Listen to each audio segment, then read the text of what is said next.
Tapinda paSorekondo TV nasi tina sei weekend tunoti mumbo chozoti mukuti chinyazi kuchora pa WhatsApp nevanhu anzi pane mari zese kudiwa. No, matinetsa nema WhatsApp enyu, matinetsa. We know kuti inhamo inokudaroika, but please, susu we are good people. We help a lot of struggling. Zvino zvamuri kunzi muri matsotsi, vamwe vacho vanenge muchizimita chitosi nawo ndanani.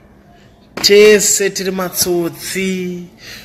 Philip Chiangwa, Chamuchwanza, Jaya Mfumi.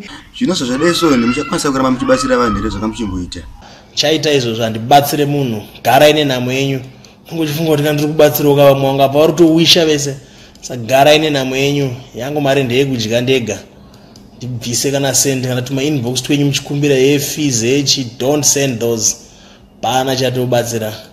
One man for himself and God for us all. Ndoona makomensi enyu pa Facebook anzi mimi muri manovhaira. Mimi muri munhu akaita sei? No, it's not kuti ndinovhaira. But life yandorarama ukatongoiona cheteka unobva watongofunga ndiri kuvhaira. But handisi munhu anovhaira. I'm a very humble guy. Saka mashoko enyu kupesira kune vanhu vamwe chichi. Makasara emi. Poverty makes you bitter. Ndekwenyu ye. Mucharwadziwa neni zvekuti mucharwadziwa mukarwadziwa mukazvirega. Enda ndidzokere kumashure ndakubroka ndibroke munonyeba. Munonyeba emi, munonyeba.